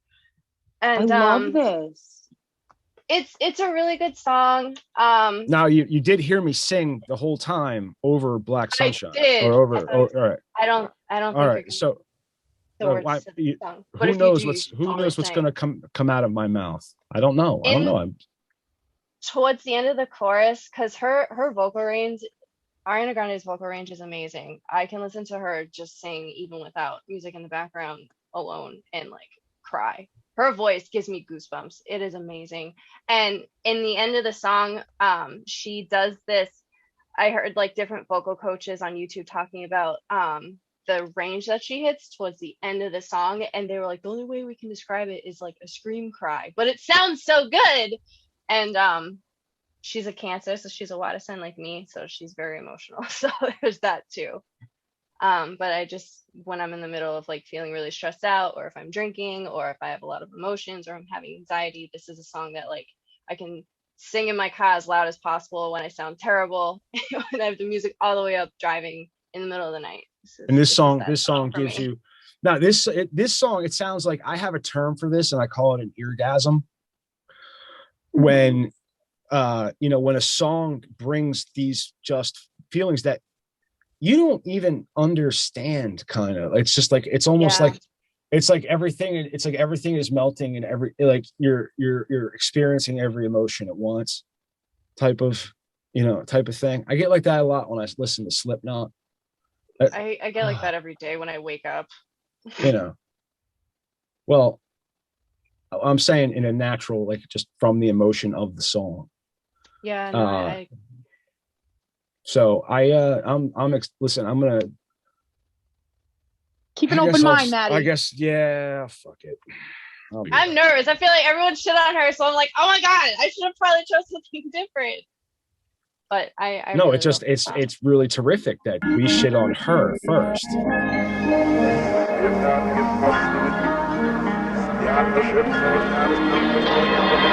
Some days things just take way too much of my energy. I look up and the whole room's spinning. You take my cares away. I get so overcomplicate. People tell me to medicate. Feel my blood running, swear the sky's falling. I know that all this shit's fabricated. Time goes by and I can't control my mind. Don't know what else to try, but you tell me every time. Just keep breathing and breathing and breathing and breathing. No, I gotta keep on breathing. Just keep breathing and breathing and breathing and breathing. No, I gotta keep on breathing. Sometimes it's hard to find my way up into the clouds. Tuning out, they can be so loud. You remind me of a time when things weren't so complicated. All I need is to see your face. Feel my blood running, swear the sky's falling. I know that all this shit's fabricated. Time goes by and I can't control my mind. Don't know what else to try, but you tell me every time.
Why am I not hearing this more often on the fucking radio as opposed to that fucking stupid 34 plus 35 song? That song Because is it's so from 2018. fucking super. But it's only 3 fucking years ago. It's a good Yeah, fucking but song. I she's never had heard this song You before. like two it? albums since this. She does have a great voice. That was a good song. I like the hook. This I don't like. Yeah. I mean, like I feel like it's one of those things you take a long drive at sunset with a purple, Yeah. a purple sky, and you've got the top down because you're in a fucking convertible because fuck it, you're Ariana Grande, and leather seats, and Pete Davidson's giving you a head while you're driving. It's just a great. I feel like I want to hear it with a live band rather than electronic. Yeah. You can if you go to Ellen, she did a live with Ellen, and that was actually my favorite version of it. So I'll usually listen to that versus the because there's a synthesized version. part at the end that's definitely a guitar solo. Dude, I'm gonna say something that I might be blasphemous in my own like sphere, but the past two works that she's put that this particular artist I'm about to mention put out, I thought was top notch. She put out two covers or a bunch of covers actually. Miley Cyrus, dude. I love she covers. Kicked the dog snot out of those covers, and you can't shit on her. Which I one want you to heard? shit on Miley Cyrus and I want to shit on Ariana Grande, but you just fucking can't because Ariana Grande really does have the voice of an angel. This album won a Grammy. Sweetener, the breathing. She didn't even show up to the Grammys for this one. But the bitch won, Yeah. And I mean, She you talk did. about Max Martin, Pharrell Williams were producers Yeah. on this album. Missy Elliott's in it too. Yeah, I mean, you're talking about like Nicki Minaj. hip hop pop like royalty here, Yeah. Yeah, that was I was introduced to a new aspect of Ariana Grande. I don't think my wife likes Ariana Grande all that much. I don't think she does 77 either. songs No, of I don't. her. I don't. Yeah, Oh, I don't think. Big Daddy, what? How badly would you violate Ariana Grande? God, you would break her into 5 million pieces. She's so itty bitty. So unfortunately, I have a weight limit the other way. If a girl is too small, I can't do it because I will break a bitch. So I can't. I know the feeling, brother. I know the feeling. I gotta know have exactly what you're talking about. Sturdy, stocky. I'm big. I hit hard. I'm strong. Just gotta have some meat. Gotta take it. I guess I don't reach the weight limit. If I must be. I think he might just be going into this style. I just pick her up and just start throwing her around. But that's the best. You can just pick them up and throw them around. That's what I like. Stanley I wish I could be. Stanley used to tell a story of an ex-girlfriend that he called her Miss Faux Fitty. Miss Faux Fitty. Because Miss Faux Fitty was about 450 pounds. Faux Fitty. Oh wow. There's a lot of them, but very cute. Very cute. She's a PhD, actually. Piled higher and deeper. Salsa dancer, H cup. Oh, that's gotta hurt. That's an OnlyFans. Dude, get a that is an OnlyFans. Used to love mini golf. That would kill my back. If people would just fucking listen to me, I'd make us all rich. But no, everybody's got integrity and pride and a moral compass. Moral compass. Get the fuck out of here. I thought about doing an OnlyFans, but I'd get like a mask or something crazy and like do shit with my husband. If he like pay me $20 to watch this or something. Exactly. I like where your head's at. Exactly. Yeah. I like where this That's is. how, I like that's where how, all but this that's is how going. you do it. Yeah, no, I mean, I got like a stripper pole and everything now too. I mean, why not make some extra cash? My OnlyFans, you know. And it's something that is always like you're just like, and it's not even something that you have to necessarily keep putting out new content. The same content can still just send you a check, you know, like it's just money coming in at some point. Where'd Becky go? She disappeared. I believe she went to refill her beverage. Maybe I was thinking of doing the same. Well, how are we doing on time? What's the time? We're deep. Oh, we're deep. It's about 5 till 10. Oh, good. Wow. See, so we're doing okay though. Yeah, I can go a little bit. Sorry, I had to switch rooms. I'm back. All right, cool. We didn't see a thing because of the background. Literally, we just saw the background there, and you disappeared. It was awesome. So you've always been all right. So who's? I've got my submission up next. All right. It's a little bit weird. And I like weird. So I don't know who's familiar, but Dr. Hook and the Medicine Show. Holy shit, my guy! Right? Are you doing Sylvia's Mother? Are you doing the cover of the Rolling Stone? It's the cover of the Rolling Stone. Oh my fucking god, dude! And it's time for a sing along, motherfucker. And the reason is, I noticed when my niece was about 4, she's 20 now, but when she was about 4 or 5, I noticed that she wasn't getting exposure to anything but garbage music at the time. And I sat her down and I took out a handful of things, and I started with this because I figured for a 4-year-old it should be fun. You started with this in a dude.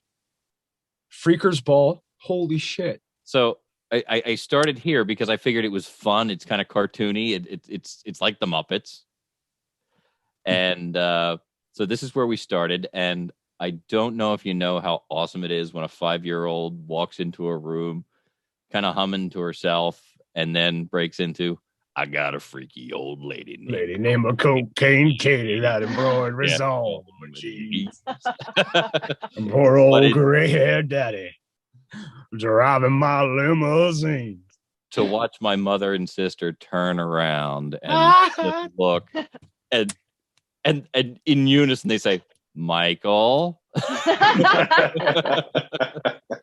because they knew. So this hang on for 1 sec, Becky. Yeah. Did you hear the name of the band? I did hear. I hear the whole thing. Dr. Hook and the Medicine Show. Are you familiar? I know this song. You know this song. Okay. All right. So, okay. So if I told you that I had spoken to Mrs. Avery, who did I call? You called Sylvia's mother. There you go. But in the opera, please, Mrs. Avery, I just need to talk to her.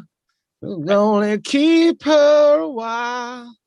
Oh fuck, dude, you're giving me goose flesh, my guy. Don't touch me. Hey Ray. Don't touch. Hey Sugar. Tell him who we are.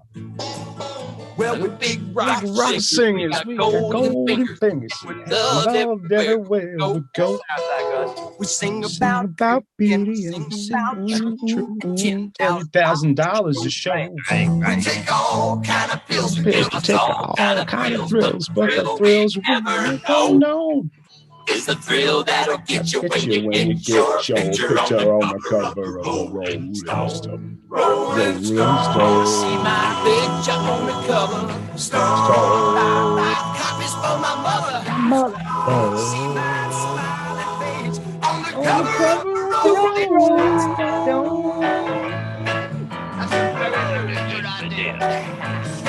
I got a freaky old lady named Cocaine Kitty that burns on jeans. I got a poor old gray-haired daddy driving my limousines. Now it's all decided to blow our minds, but our minds won't really be blown. Like a blow that'll get you when you get your picture on the cover of the Rolling Stone. Rolling Stone. Wanna see my picture on the cover. Wanna buy 5 copies for my mother. Hey, I want one. See my smiling face on the cover of the Rolling Stone. Hey, I know rock and roll.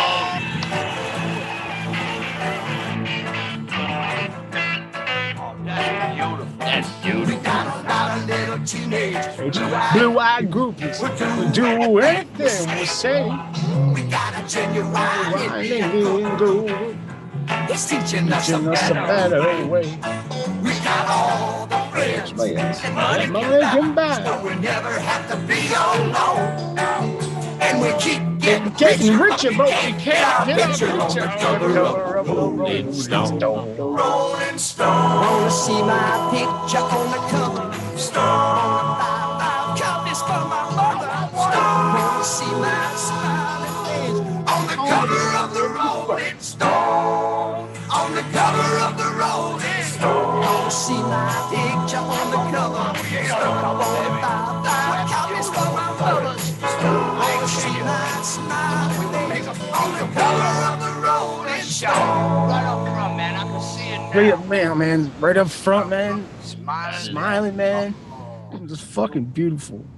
Oh, beautiful. Dude. Yeah, I like Dr. Hook. I gotta tell you, man, you guys have fucking delivered for me in a big fucking way. Like White Zombie and fucking and sandwiched in like I got something that was really fucking awesome, right? Really fucking awesome. And then I got showed something that I can definitely appreciate. I got something new delivered to me. I get to like take it in. And my old curmudgeon, old man, bad back, nasty, me. I'm originally I'm originally unreceptive, but the hook brings you in. I like that. That's good. And then, especially the way Juliet set it up, that was nice. Mike, dude, I gotta tell you. So, Dr. Hook and the Medicine Show is a staple in my family.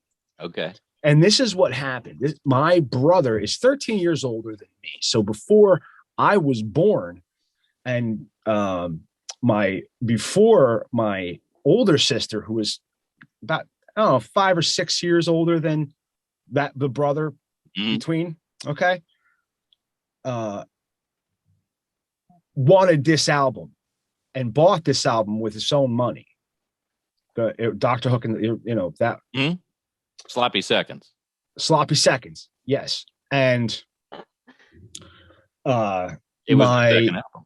Right. My mother and sister didn't think that this was appropriate because he was still the same debate we have, every couple of years with, censorship and things, didn't think that this was an appropriate thing for him to be listening to and confiscated it. Huh. Terrible. Right. And then when he wasn't around, they would listen to it. Ah, of course. And they fucking loved it. And it got to the point where it was like this is because Freaker's Ball. And if I'm going to throw if we have time for me to throw a wrench in the works, I would dig back in. I don't want to. That's not radio etiquette, but it's two for Tuesday on the Media Virus podcast. I don't know, but Becky has been patiently waiting. She has. She's been patiently waiting, and she can wait a couple of minutes. So, it's wait. Can I What? say 2 things really quick, Maddie? Sure. One is, Becky, I want to say earlier, or fucks with your shirt because I'm a huge fan of The Office. And then 2, Maddie, did you not submit a song this week? So I did. I'm gonna get into this real quick. Let me get into this real quick. Before let's make Becky wait just a little bit longer. Let me get into this real quick. Okay. Because this is how this is because like I've explained, Becky and I have talked about doing a podcast about music and how that would, work. And the problem with that is you're not actually able to play the song before, but because Anchor is owned by Spotify, they allow us to embed songs into our podcast. And on the Anchor, when we set this up, it's going to have a link. So the actual song is going to get played. So the actual artist is going to get played. So we're going to get a minimal, a 0.01 cent is what we'll get for every listen. But the point is, because we can't run our own commercials. There are some shows where we run commercials and we go out podcasts worldwide. We go out to all Apple and iTunes, or that's the same thing, and Google Play, and anywhere you can get a podcast. Wherever you get a podcast, except for Podbean, which anyway. So that's how this is going to work. And I forgot. I lost my train of thought. Completely forgot what I was talking. I was asking if you submitted a song because you were like, Becky last. Yeah. Okay. Yeah. We didn't do your song yet. Right. And then one of the ideas we had for the Media Virus podcast was to do reaction videos because I was originally worried about getting copyright violations. Now that I've received many copyright violations per episode, I no longer, I don't really care. They don't take them down. I just can't monetize them. All right, fuck it. Like, this is the show I want to do. Like, I want to get picked up. I want to get picked up by somebody who is allowed to play this shit or make enough money so that we can just pay for the rights to play this shit and be the show that I'm trying to fucking put together. We're fucking dead. This is damn close. Becky, I don't know. This is what I've been talking about our entire, our entire relationship as knowing each other. I don't hear anybody. I'm a little tipsy. So do you have a song? I'm listening to everything you're saying, but I'm a little confused right now. So I wanted to introduce I wanted to introduce the doctor to a certain band. A band, but she right, and that was the thing is she decided to fail on this episode. So I was looking for another thing. I didn't have anything, and what I wanted to do, and I was like, you know what, I'm not going to submit one this week because we're going to have, I don't know how many everybody I don't know if they submitted songs. I didn't know how long things were going to take. We're already over time, so I wanted to make sure that everyone else got their time. So we can do another music episode. I did not submit So a you song. were taking one for the team. I was taking one for the team. Right. It's all right. We can do another music episode. Now, but let me ask Becky a question real quick. Are you a fan of Bad Religion? Not a hardcore fan. If it's on, I'm not skipping it. Okay. All right. Because I want to introduce the doctor to a band. They're called Bad Religion. And I'm trying to debate. I have a debate, much like you. Which song do I want to do? Something that really makes me feel like I really want to present, and that was from maybe an older album. The production quality isn't as good, things like that. Or do I want to go with this other piece that is, as comparable? You could hold them up together conceivably. Some people would argue, purists would argue with me, but I don't care. You know what I mean? So, but you made an interesting choice, and we started talking about this. Dookie by Green Day is an incredible fucking album. Introduced me to. I was already a fan of bands I was already a fan of the Misfits. I had discovered the Misfits, early, but then I discovered Green Day, or not. I didn't discover it. It just got shoved in my face. And it's their breakthrough. And you said it was their third album? It's their third album.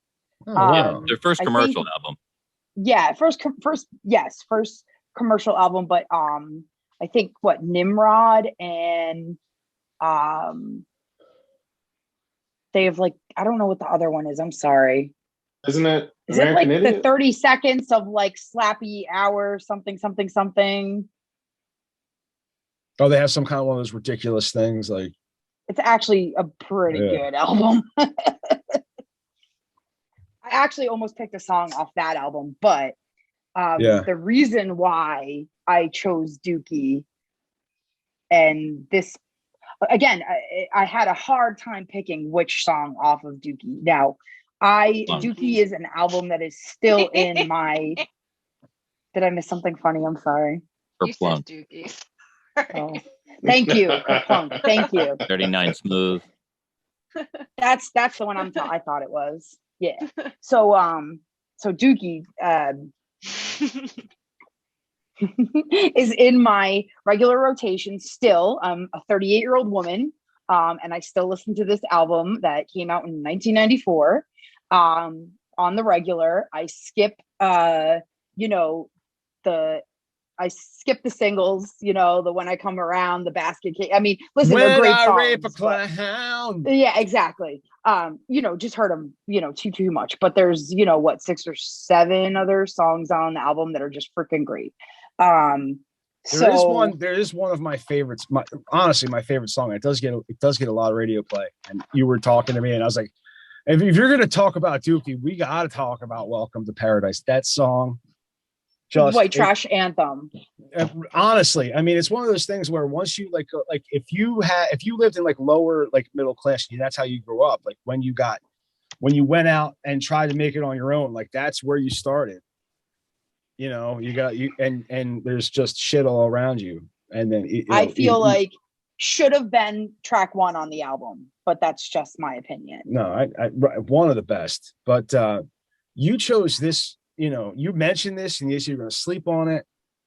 Like I've done more prep with you than I've done with any other guest on this show ever. And it's a deep cut on the album too. It really is. It's not, I was 9 track deep. I was unfamiliar. Really? And then once I heard it, because I won that album. I won that album in Wildwood, New Jersey. Oh. So good. My senior week. And we rented a house, and we didn't do anything but drink. Like I lost maybe 3 days where I didn't sleep and I didn't eat, and all we did was drink alcohol. And my friend Craig banged a homeless chick that lived under the boardwalk and sold roses for a living. And the girl that my friend Craig banged had a friend who dressed like a man, had a shaven head, wore a cap, but had a really nice set of tits. And I drunkenly walked in and looked right at them and said, "Are you a guy or a chick?" And apparently that's a bad thing to do. People don't like it. It's almost like not only does that person get upset, but everyone around you gets upset. My audio went out for a second because my Bluetooth. It's probably better that way. I'm actually glad that happened. You'll have to catch that in the show later. Yeah, sorry about that. I'm not revisiting any of what I said. I know I heard there was a woman who dressed like a man who had nice boobs. Well, she was wearing, when I say she dressed like a man, she was wearing baggy corduroy pants, Doc Marten boots, right? Like a punk uniform type thing. She was wearing some kind of by the way, I just bought a pair of Doc Marten boots. I'm reliving my childhood all over again. Like some kind of band. I don't remember the band she was wearing, but it was some kind of band like Crass or Leftover Crack or something like that. And she had a blazer on, like you would have to wear if you were selling furniture. Yeah, you'd wear a blazer. She had a blazer on, and the blazer was corduroy, but a different color. Yes. Yeah. And then she had the Irishman's, like the old punk. Now we call them old punk caps. When you see the guy with the Irishman's like driving cap, Mhm. you know that, Yep. and she had one of those on, but she was wearing makeup, but she had a shaven head. Okay. The thing is, she was cute, right? And She was probably I- in Aquarius. what? She was cute, and I get see. This is two times I've gotten myself in trouble. Is this time where I thought someone was cute, and I'm trying to figure out how to hit, how to proceed, Okay. how to make my move, so to speak. Yeah. Are you a dude is never a good way, though. Not usually. I learned that. Okay, I learned that the hard way. I've got stories another time of me trying various moves. But it that wasn't. didn't It work. was. But it wasn't. It wasn't. It wasn't a dude. It wasn't a dude trying to be a chick. It was an androgynous chick, and She's androgynous. Okay. like I just wanted to make sure, before I went, maybe like, I don't know. And I was, again, I made a drink we called Mystery Pain, because every time I drank it, it started to hurt right here. I don't know. It just hurt. And like the more you drank, the more it hurt. Right. Until So you you were just kept so drinking. no, but until you were so drunk you didn't feel anything. Yeah. That's And the goal. but what it was is a 64 ounce. It started out as it was a 64 ounce jug of Old English. Mm-hmm. Right. Damn. And then I started, like, if people showed up with vodka, I would dump some vodka into the into the thing. So I had it for later. Ooh. All right. If somebody showed up with Southern Comfort, I took a shot and I threw it in the. I didn't have any money for booze. I had enough. I had enough money that week. In SoCo. Listen, I had enough money that week to buy. How much did you puke? I held my shit like a trooper. I used to sit in the tub and help my friends. Oh. My female friends, I would hold their hair. What do you think of that? That's very nice of you, Maddie. Without trying anything, and just because I had a woman, that I wanted to, and if you weren't that woman, and that woman didn't drink that much, because she was smart enough to not lose control around me. That was a terrible thing to say. So Becky, what made you choose this deep track? So this is an album. So I was like 12 or 13 when it came out. This is one of the first albums I ever, had my like allowance money and, walked to the record store and bought the CD. It's one of my first ones. This is a CD I've had to buy over the course of my life, probably about a dozen times, just from, like, right. Isn't Spotify? You had those big books, with the 100 CDs in them, and you lose them and they get scratched. And this is also an album that my stepfather came into my room and read the liner notes and the lyrics, and when I tell you I got my ass beat, I'm glad it went that way, because I feel like it could have taken a really dark turn with that description, and I was just glad it was just physical abuse. Yeah. Are you kidding me? Me too. I thank my guardian angel for that all the time. So this is that's why I say when I say that this particular song album is life-changing for me, my connection to this album, when you talk about running deep, like it goes that deep for me. This track, now I couldn't decide between She and Sassafras Roots, because to me both of these songs are inherently love songs. Now, I was doing a little research, and some people on Reddit were kind of saying that this song was about like two people that didn't really care to be around each other, but were around each other just because, they're spending time together, whatever. I don't know. I think it's deeper than that to me. But go ahead, play the song.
Smoking cigarettes, wasting your time.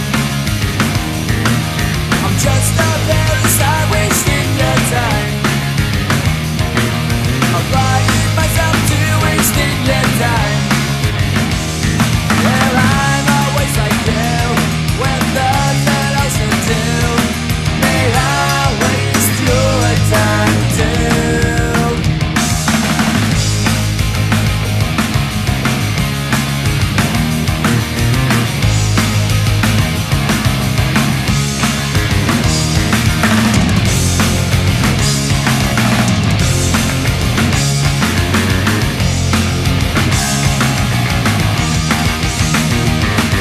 So why are you alone wasting your time?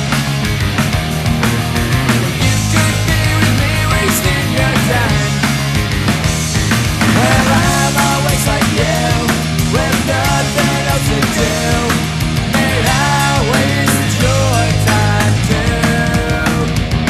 May I waste your time too? May I waste your time too? May I waste your time too?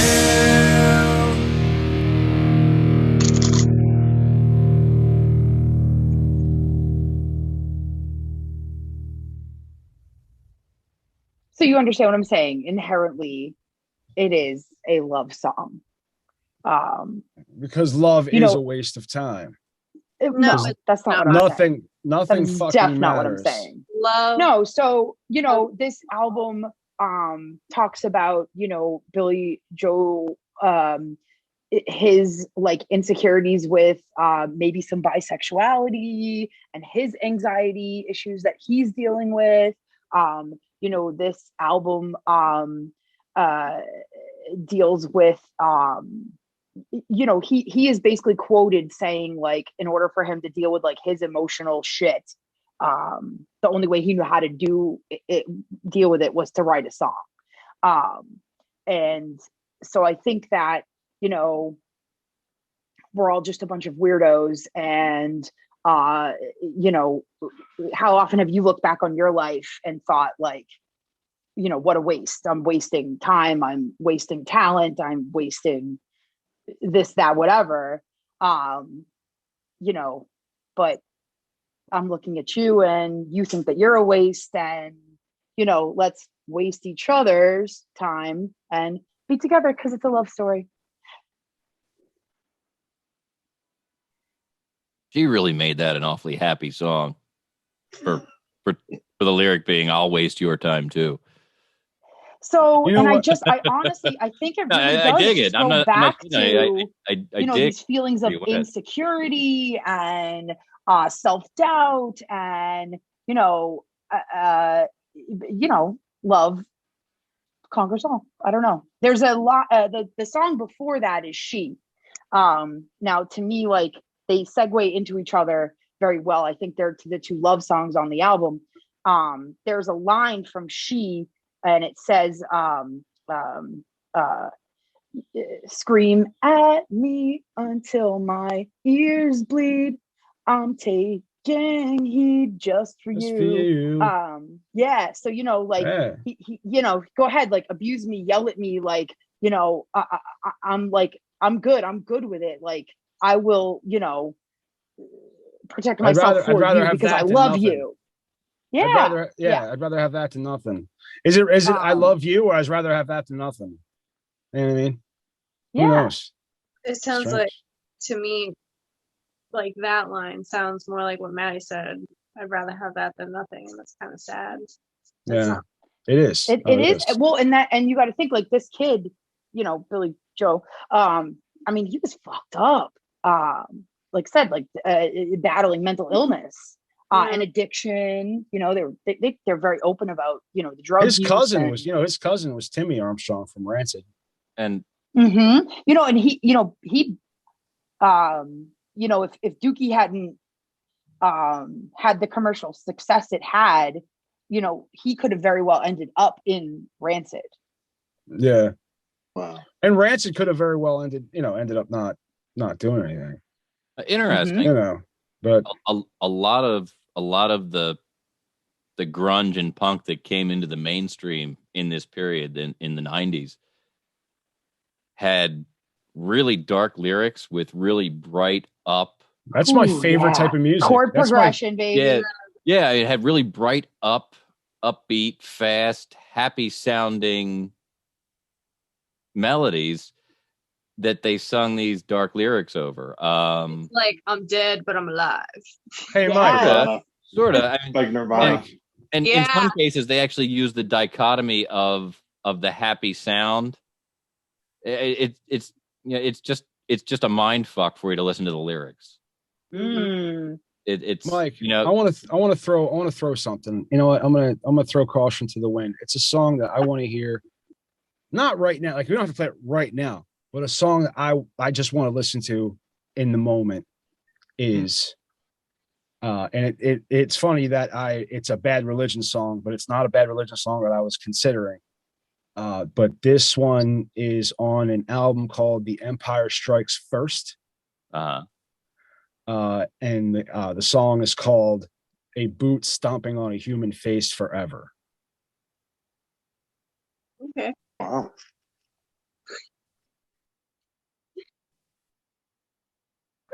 I don't think that one exists on Spotify. No, it's there.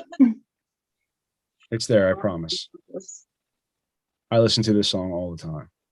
A boot stomping on a person's face forever. Is that what it's A boot stomping on a human face, or it might be boot might just be boot. stomping on a human face, but it's on the album The Empire Bad Religion, The Empire Strikes First. I need to look this up. I'm looking this up after. I do have a song called A Boot Stomping on a Human Face Forever, but it's showing up Mr. Walker and Gustav Lindstein Moden. Oh, that's weird. Yeah. And search a Bad Religion. I did. Okay. And it was telling me there's nothing. On Spotify. Let me go on Google. I want to look this up too.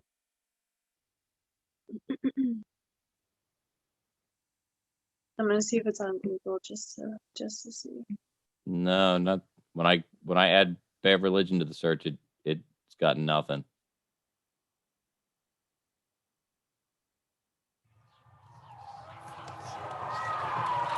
Does this sound right? No.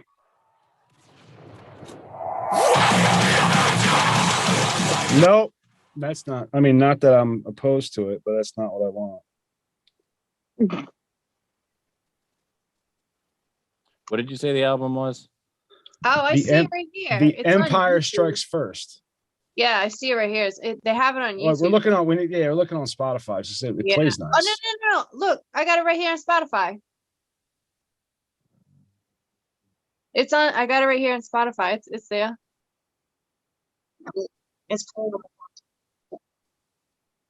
I don't know if you guys could hear it, but it was playing on my phone. Yeah. It came out in 2004. Yeah, it's an older song. Yeah, And no, it's just right one here. of the- Mike, you should be able to find it. He's looking. I'll find it. It's stamping, boot stamping. That changes things. Yeah. I have bad eyes. I fuck you guys. Fuck you guys for judging me. Nobody's judging you, Maddie. It's okay. That's fucked up. I'm judging him. He's judging me. I could see it in his fucking face. Maddie, look at me. It's okay. I'm not judging you. It's okay. Thanks, Julia. I appreciate that. Yeah.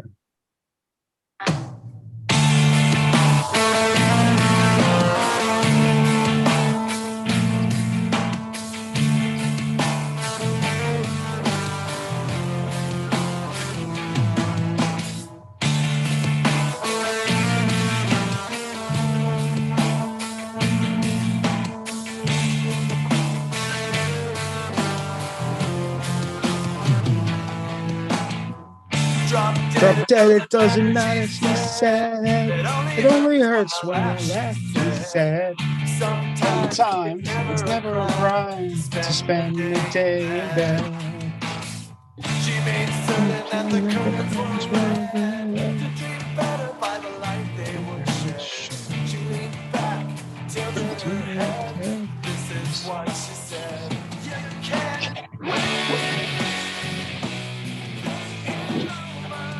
So good, Maddie.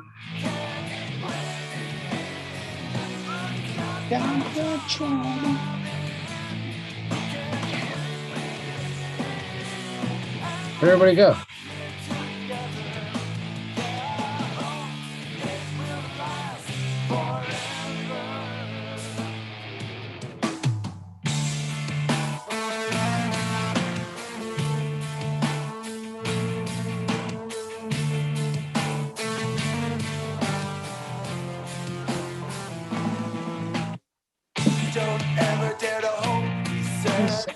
So I'm never let down. I know there's nowhere to go, so I'll just stay here instead. He knew better than to pull out a thread. They unravel like the boxes. He looked out the track. This is what he said.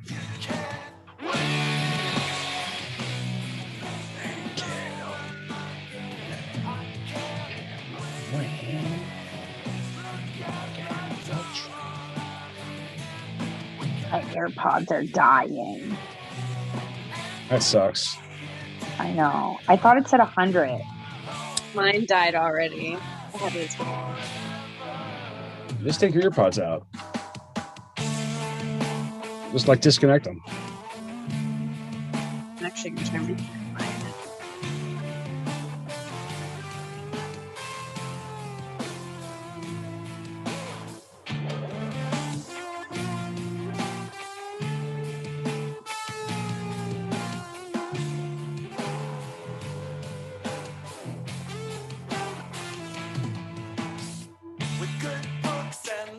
So sad. And hearts bursting with national pride. They sang There's songs on the right, the other side goodbye. They said, hey man, where do you reside? And could it be on the superior line?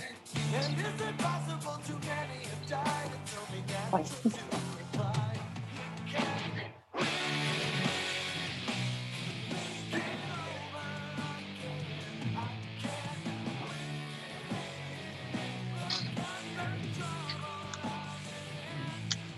We can't. We're stuck here together, and I hope this will last forever. I wanted to sing along so fucking bad to that song, but I couldn't hear the song. Right. And that song speaks to me in so many ways. And that song is about fear and complacency. And how the comfort of being afraid of everything. Well, let's not go out and do anything. You can't win. You can't, we're not going to fix anything. You're not going to be the media virus. That doesn't make any sense. I don't know what the fuck you're doing. I don't even know what the fuck your show's about. I don't fucking care. I'm not trying to win. I'm trying to win you over to the Media Virus podcast. So I just wanted to, that's the second song. I actually was going to call it audible and play something else. And I'm like, I don't want to play the same fucking band. That's kind of shitty. I guess just not good radio etiquette unless you're doing like a 2 for Tuesday, which we're not doing at the moment. So do we have any remarks about that song? Like with that song, like what you thought, like what you felt, like the bridge was awesome. Yeah, no, absolutely. The bridge is awesome. But no, is that something like, oh, I want to hear that song again? Like that's, that was a good tune. I want to see the lyrics. It's the kind of song I dig because it's the kind of music I dig. I like something that's technically sound. Like it's not just noise. They're playing real music. They're hitting notes. There's harmony. That like it really comes together. It's not just noise. No, one thing we used to call it like Bad Religion, like thesaurus rock. Like you had to look up the words they were saying. They had to look up the lyrics, and then you had to look up the words. You had to go, what's that word mean? I don't know what that fucking means. I mean, they're hugely mainstream, and say what you will, but Guns N' Roses with Appetite for Destruction, I think they really made so good. It's a great album. It's technically sound. Dude, that album is amazing. Axl Rose has a similar vocal range to Mariah Carey, which never gets talked about. It's true. Slash is a fantastic guitarist. Yeah, Axl's got like 5 octaves. He does. He really does. Five octaves is really amazing. And Slash is a brilliant guitarist. There's just no other. And they were just technically there. They played the notes. They played them in the right spot. It wasn't noise. It was music. Dude, Patience is a freaking phenomenal song. Mm-hmm. GNR Lies was an incredible album. Incredible. And that was really just a follow-up to Appetite. There was no, and I think they were real honest about it. Like they didn't like, we just need more money. Yeah. Hey, we need another album. Yeah, we need another album right now. So here, is and pretty much after that, Axl turned into a complete turd. No, I mean they were way fucked up on heroin, and they were pretty honest about it. And Steve Adler ended up having strokes and living at his mom's house to learn how to walk and talk again. Yeah. Wow. Yeah. When Use Your Illusion came out, I mean that's how many versions of that song did we really need to hear? That November Rain. There's very little on that double album that means a whole lot to me. No, I don't. It's not in my zeitgeist. I'll reach over and turn them off. And I was so excited when they were coming out, and before we got singles and knew what was going to be on them, and then they turned out to be what they are. It really with Guns N' Roses, you just watch it decline. Yeah, but Appetite was, I mean, really, dude, Appetite for Destruction. There's not a bad song on the album. There's not. No, you could have gone, like, they could have just went off after Lies. They could have just went, you know what? There are some people that argue Use Your Illusion, the Use Your Illusion collection was, very, very good. It gets a lot of radio play. I mean, and the solo, the end solo for November Rain is pretty fucking badass. I mean, again, they were technically tight. Musically, they were together. So, yeah, I mean, there's serviceable stuff there. It's just, it wasn't what I was looking for. Right. You were looking for some more My Michelle, where it's so easy. Yeah, I see you standing up. See me hit you, you fall down. Yeah, they wrote when they were playing the shitty Whiskey a Go Go and all those dives on Hollywood Boulevard. That wrote those songs. There was inside the cover of Appetite for Destruction, the original. There was a hand-drawn cartoon that looked like as if a robot had just raped a woman. Mm-hmm. And she was unconscious. Who knows, if she gave consent beforehand. However, I feel like Guns N' Roses should be Me Too'd. But that's just me being an asshole. I think they're too irrelevant now. Maybe just Axl. To be anything. So as much as Axl got fat, Slash doesn't have the hair anymore. It's actually attached to the hat. You're fucking you're really? Yeah, like he cut his hair a long time ago. Oh wow. Wow. Do you have proof to this? I saw a series of photographs of him on the internet the other day.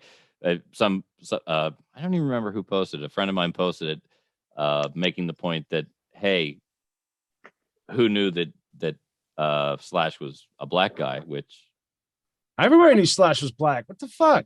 He was black. He's black and Jewish. I mean, that's who he Like is. Lenny Kravitz, that dude. That's how you. Hey, you got to put them together. That's how you get good guitar players. And that's how you get the hair. All right.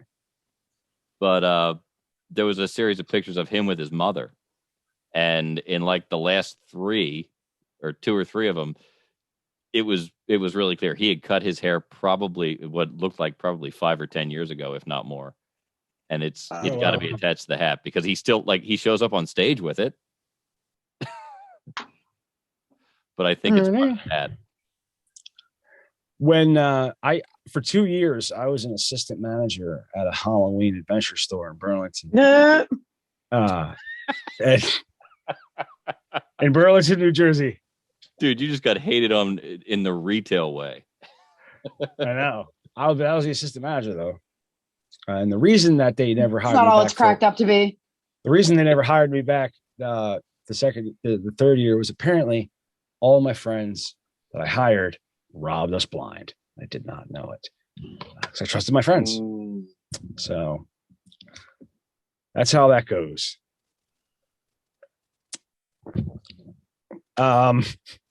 Anyway, probably start wrapping. You know what? Up. Let me get to the joke. Was we had a thing called the Rasta Impasta, and it was a Rasta. And it was like a Jamaican like beret beanie. I don't know what you call the Jamaican like headdress, whatever. In all the colors, and then it looked like dreadlocks and it was the Rasta Impasta. So we are going to wrap this up. Juliet, how quickly can we do a quick tarot, maybe a 1 card pull for Becky real quick? I actually have my Oracle cards. I have one of my Oracle decks with me, not a tarot deck. But I did pull some cards for you. For me or for Becky? You, Maddie. I'm gonna do Becky, but I did You pulled some cards for me. Yeah. Ooh. Well, I was thinking about you when I was pulling them, so it was more of like, you were. Should I tell Maddie this or not? So this is the green light. Universe is do it, Juliet. That's right. So I've actually never pulled these cards before either. So I got citrine, and then I got what the hell is this? Sunstone. All right. And, it says bring in the light and take pleasure in the things you do. So I think this is like directed towards you, but I was thinking more of like, I'm just grateful that you've like invited me on the show and then like kept inviting me back on, and now it's like not the Tips Tarot, but as like to fill in for Connie. So I'm grateful for that, and I'm grateful for you. So I just wanted to say thank you. Aww. It was my pleasure. Thank you for wanting to, participate in the mayhem that is the Media Virus podcast. Like I have a lot of fun. I hope so. I mean, that's the reason we're all doing this. So thank you. Bring in the light, like let's just try to enjoy what I had a beautiful day today. My wife and I went to my mother-in-law's house. My mother-in-law allowed us to come in. Well, she likes me enough. But Full Vine Studios got a new client, the Bacon Jam, and we went and did a photo shoot at her mother's house, and she made a charcuterie board, and they were going all kinds of crazy. They were in my, they were giving me all kinds of ideas and worried about like everybody's worried about like, I don't want to tell Maddie my idea. I'm like, no, you got an idea, give it to me, because it might be better than mine. That's how I look at life. Your idea might be better than mine. I don't know. I'm willing to hear it. You want to give me some, you want to give me some free, what would you do? Now, if you're obviously something I can charge you for. But no, I had a great day today, and that's even though it was rain. I was pissed off that it was raining because the rain hurts me very much, but also like the way that light pours into my mother-in-law's house is, it really saturates the whole room, and I really wanted to get those sunshine pictures for these lifestyle photos that I've been like contracted to do. And I'm trying to put that together. And, but my wife and my mother-in-law, they really just went, if I ever have the opportunity to show you these pictures, I mean, it's private property for them. I would love to. I hope to like share them because I'm really proud of a lot of them. I mean, you take 100 pictures, like 10 of them are good. Yeah. You're right. Fucking 10 jokes. One of them's good. You write one. That's just the way it goes. So obviously, I usually write one joke and just come with it because I know it's fucking gold. I do 10% of the work. See, that's the thing. That's the thing. What you got to do is eliminate. Right, you eliminate those other 90%. Just don't even bother with. Write gold. Right off the bat. Yeah, I mean, that's how we do it here. I think we're done, Mike. Okay, as long as you think so, because I was just about to tell you, we've got 2 hours and 15 minutes committed to tape at this point, which means it's time for me to thank Becky Brown, Big Daddy, Juliet Everett, and our fearless leader, Matty Rockdeff. On their behalf, I am Professor Mike Latoris, coming from to you live here in Uncle Butch Studios. This has been the Media Virus Podcast, and we are going... Bear with me. We are going to call it a day.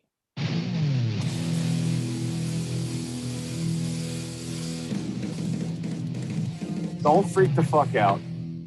Don't anybody freak the fuck out. And we're clear.